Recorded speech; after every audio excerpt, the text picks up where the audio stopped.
The guest list for your home is currently being decided by an assembly line. For the last decade, we've lived through a digital revolution. We've seen AI take over our screens, our emails, and our search bars. But we've always had one final sanctuary: the physical world.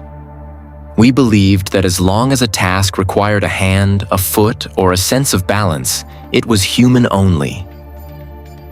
But 2026 is the year that sanctuary begins to dissolve. By 2030, we aren't just looking at more gadgets. We are looking at a demographic flip where, in the world's most developed cities, autonomous AI robots will officially outnumber human residents inside the home. This isn't a prediction. It's a production schedule. With companies like Tesla, Figure, and Unitree moving into mass manufacturing, we are crossing the threshold from the age of information to the age of physical autonomy. In the next 5 minutes, we're going to strip away the hype to look at the 3 waves of the robotic decade.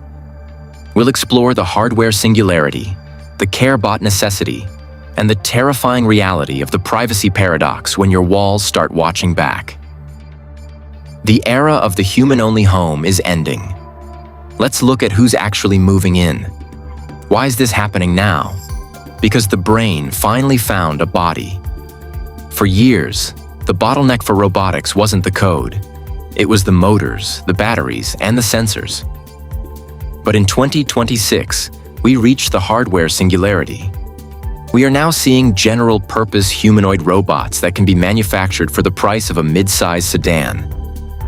The 2030 milestones we were promised, robots that can fold laundry, unpack groceries, and clean a bathroom, are arriving 4 years ahead of schedule. This is because we stopped trying to program robots and started teaching them. By using large behavior models, these machines are learning by watching video of humans, just like ChatGPT learned by reading our text. The result is a machine that doesn't just follow instructions, it understands context. Within the next 5 years, the home manager will become a standard household utility.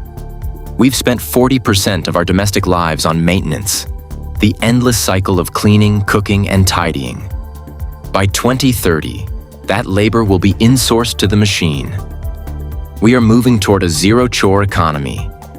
While this sounds like a utopia, it triggers a massive psychological shift. If we remove the labor of caretaking from our homes, what happens to our connection to our environment? We are becoming guests in our own living spaces. Our homes are being optimized for efficiency, but we have to ask, at what point does a perfectly managed house stop feeling like a home? The biggest driver of the robotic decade isn't luxury, it's demographics. The global population is aging at a rate that human healthcare systems cannot handle. By 2030, the care bot won't be a choice, it will be a necessity. We are seeing the rise of specialized robots designed for elderly support. Machines that monitor vitals, assist with mobility, and provide 24/7 companionship.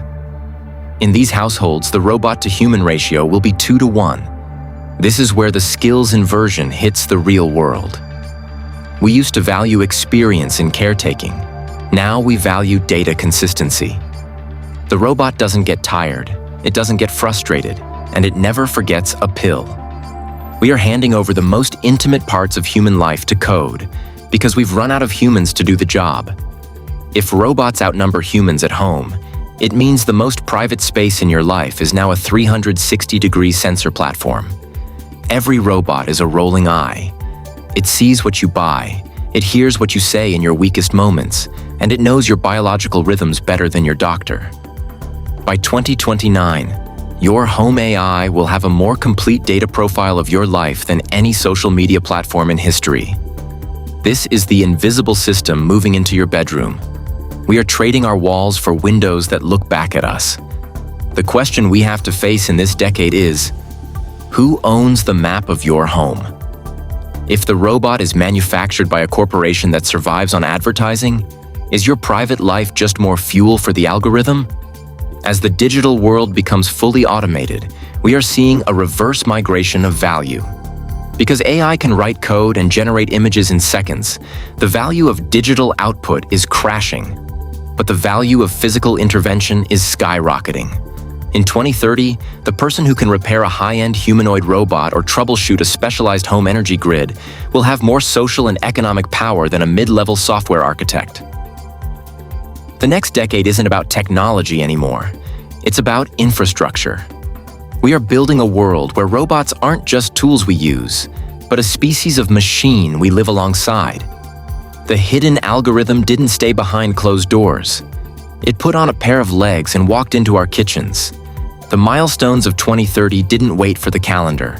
They were accelerated by a recursive loop of AI designing better hardware, which in turn collects better data to train even smarter AI. We are the first generation that will have to decide what a home actually is when the humans are the minority. The future of robotics isn't arriving with a bang. It's arriving with the quiet hum of a machine doing your dishes while you sleep. Thank you for watching this deep dive. We are living through the quietest, most physical revolution in history, and staying informed is the only way to stay in control.